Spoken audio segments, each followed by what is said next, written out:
Fala aí, pessoal, tudo bem? Vamos continuar, então, com a nossa aula 7 agora. Legal? Bom,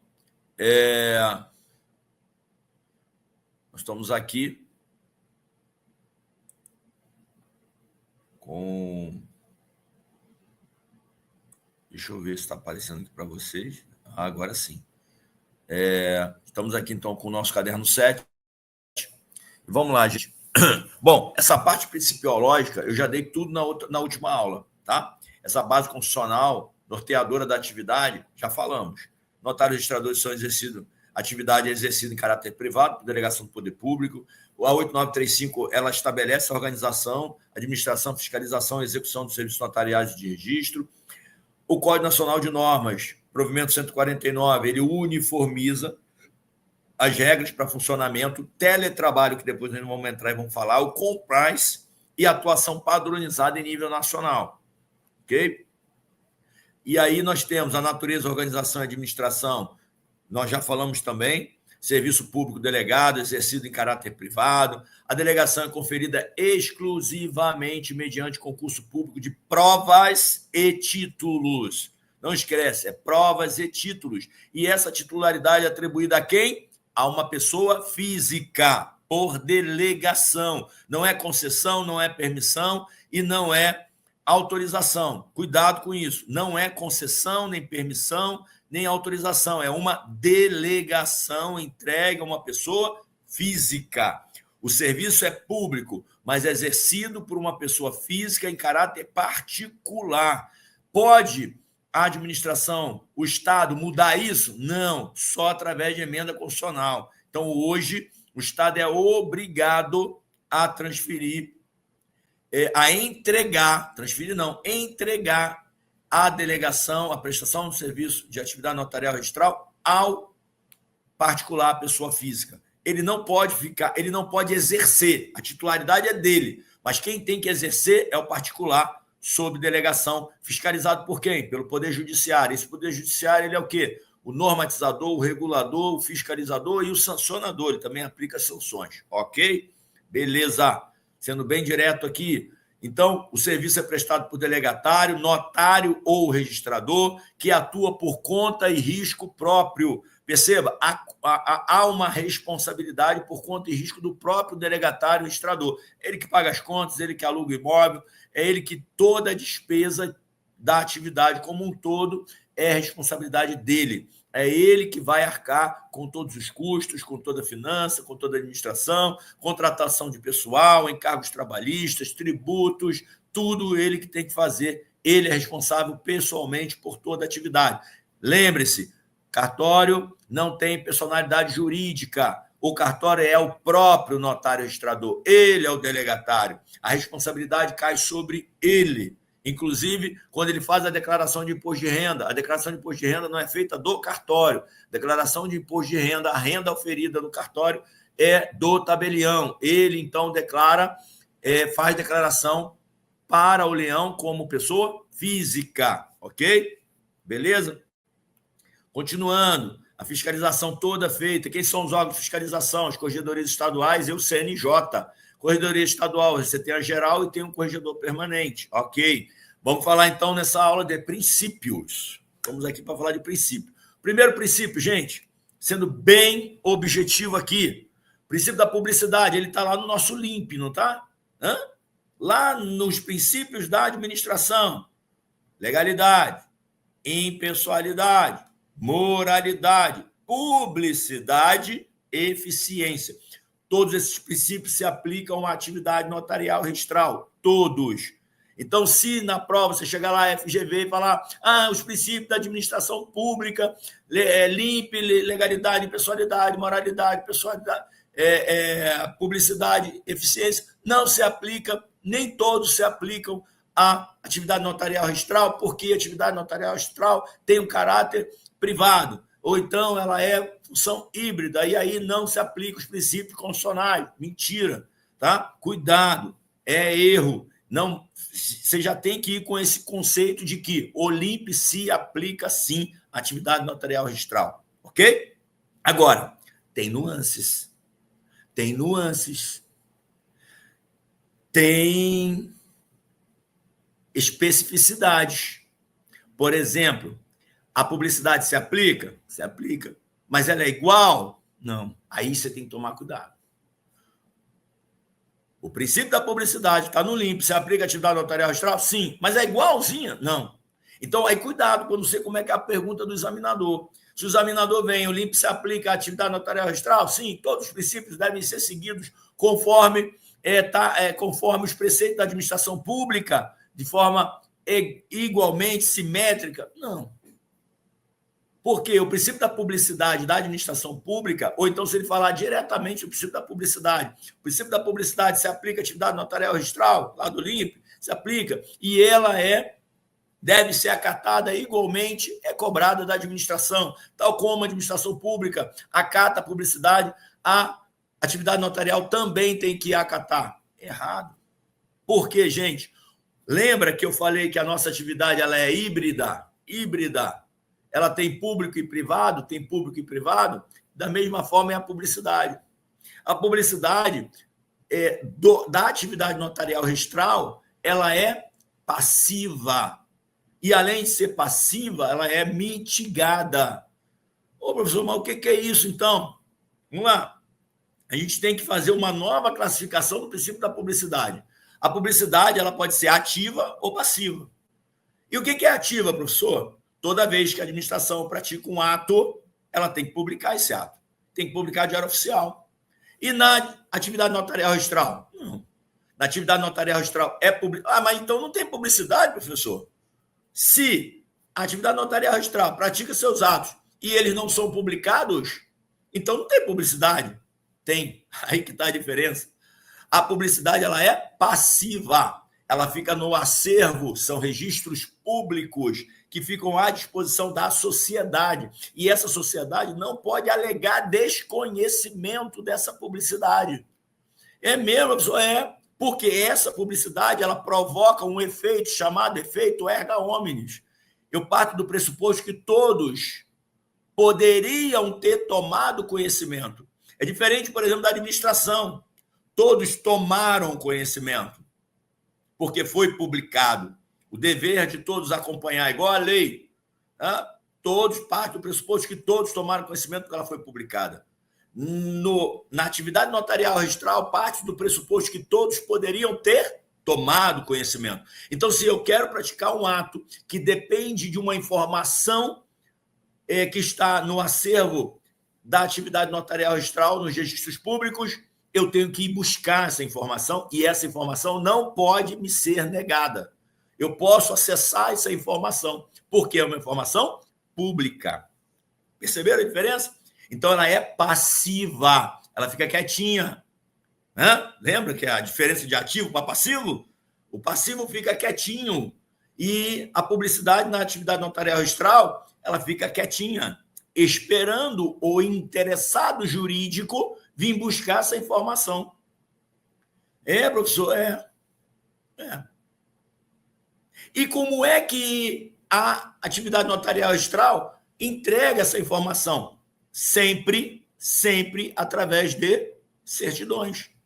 Então, por isso que nós temos o quê? As certidões. As certidões são o quê? A exteriorização ou a materialização da publicidade de um ato praticado. Ou seja, todas as informações que estão no acervo público da atividade notarial registral é entregue ao interessado.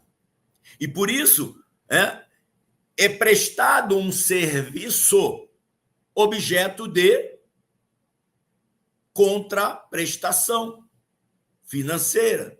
E essa contraprestação financeira chama-se emolumento. E o emolumento é um tributo da espécie taxa. Ou seja, você recebe uma taxa por conservar esse acervo, cuidar desse acervo, manter esse acervo para dar segurança jurídica para todos que querem praticar determinados atos jurídicos ou negócios jurídicos e dependa de uma informação específica que está no seu acervo, que você está ali cuidando, controlando, conservando, cuidando, para que em algum momento você dê a ele a publicidade ativa que alguém veio buscar, né? Porque ela está passiva. E essa publicidade passiva, ela se exterioriza através da certidão. Então, no momento que ele vem buscar, ele tem direito a essa certidão. E ele paga primeiro por levar a informação, segundo, também pelo esse acervo que você está mantendo. Perceberam a diferença da publicidade? Por isso que ninguém pode alegar boa-fé na aquisição de um imóvel que está com uma ação judicial contra ele, ou não digo nem ação judicial, mas que tem lá um gravame, e ele compra esse imóvel, ele não pode alegar boa-fé depois, numa discussão em juízo, de que ele não sabia que tinha um gravame no imóvel. Ele não sabia por quê? Porque ele não praticou os atos necessários para ter acesso a essa informação que estava no acervo público.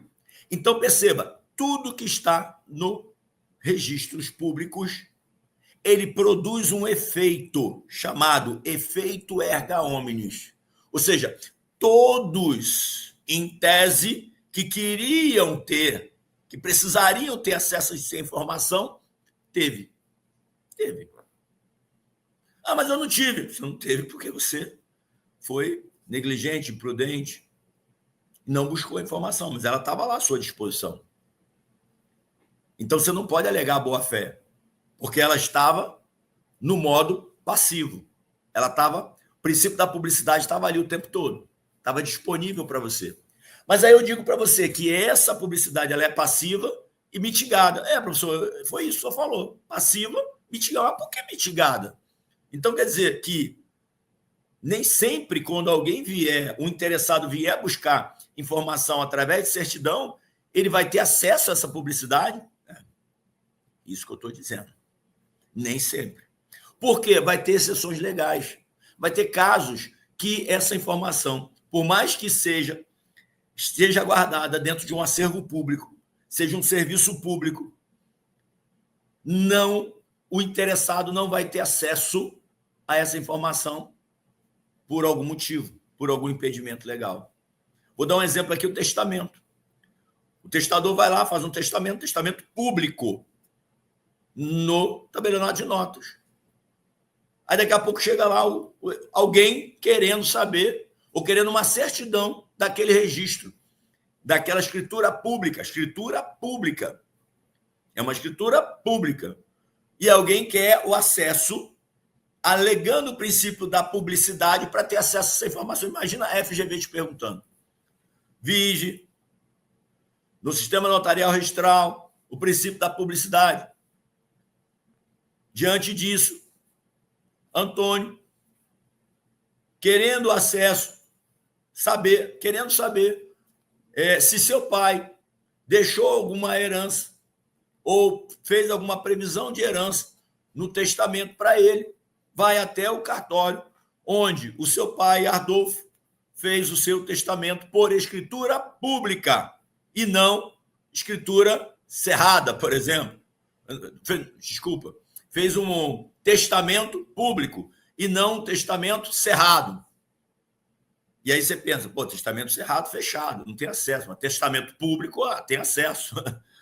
Então, por ser, aí a FGV, né, esperta, por ele ter feito um testamento público e não cerrado, o notário registrador ou o notário responsável pela serventia emitiu uma certidão com uma cópia fiel do testamento e entregou para Antônio.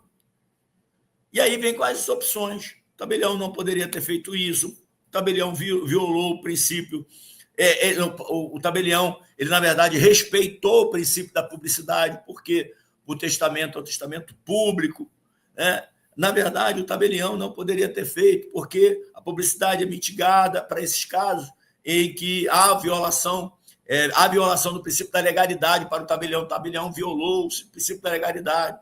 E aí vai vir essas opções.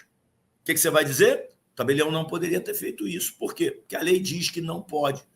Não há uma determinação lógica. Todo ordenamento jurídico, gente, ele tem uma lógica. deixo claro, assim, os doutrinadores, a mens legis tem uma mensagem por trás, tem um porquê. Imagina um filho que sabe que o pai fez um testamento e ele vai lá buscar uma certidão porque quer saber se ele foi beneficiado ou não.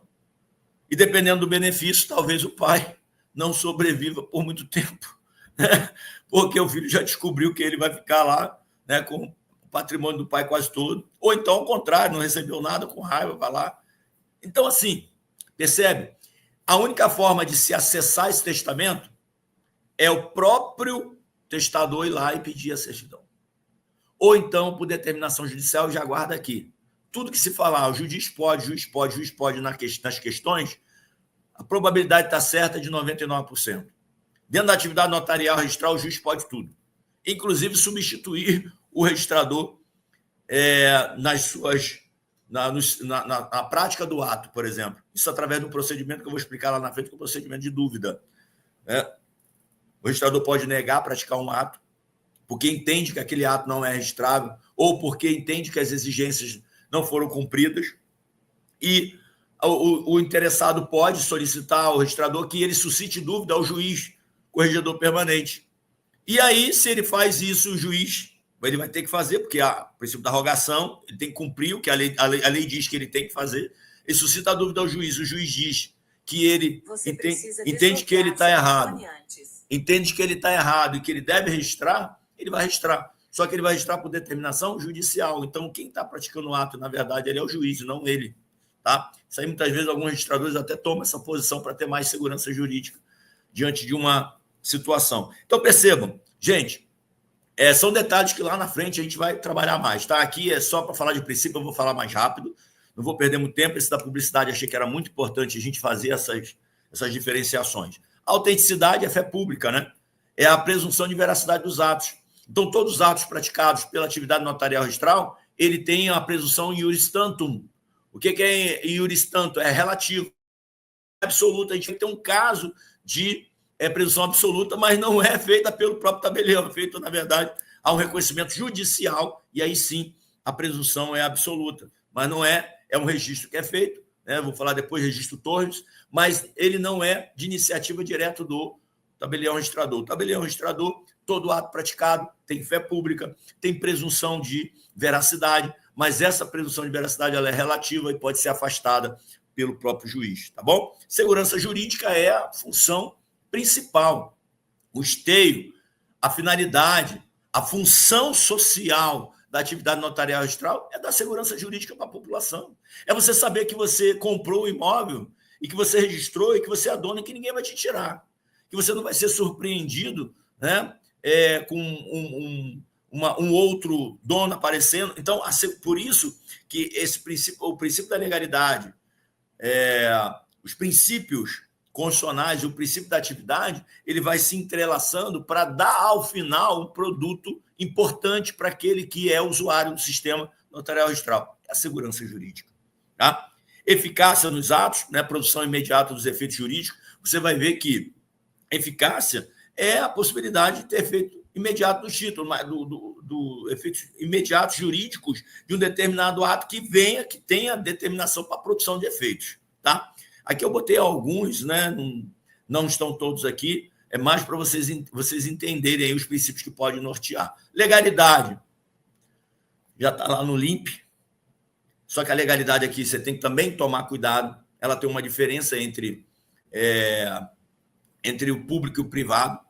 Então, a legalidade no direito privado é uma legalidade de que eu não sou obrigado a fazer nada daquilo que a lei não me proíba. Se a lei não proíbe, eu posso fazer. Na atividade notarial, não. Atividade notarial registral, você segue o princípio da legalidade pública. Eu só posso fazer aquilo que a lei me autoriza a fazer. Territorialidade, gente, a gente também vai trabalhar lá na frente. Cada atividade tem aí um princípio, esse princípio da territorialidade ou não. Né? A territorialidade vai dizer qual é a circunscrição que eu posso praticar a atividade. Isso é a territorialidade. Especialidade. Você vai ver também que a gente vai trabalhar com a individualização das pessoas, dos bens, do direito. Então, você vai conhecer a especialidade subjetiva e a especialidade objetiva. Nós vamos falar de todas elas lá na frente. Prioridade.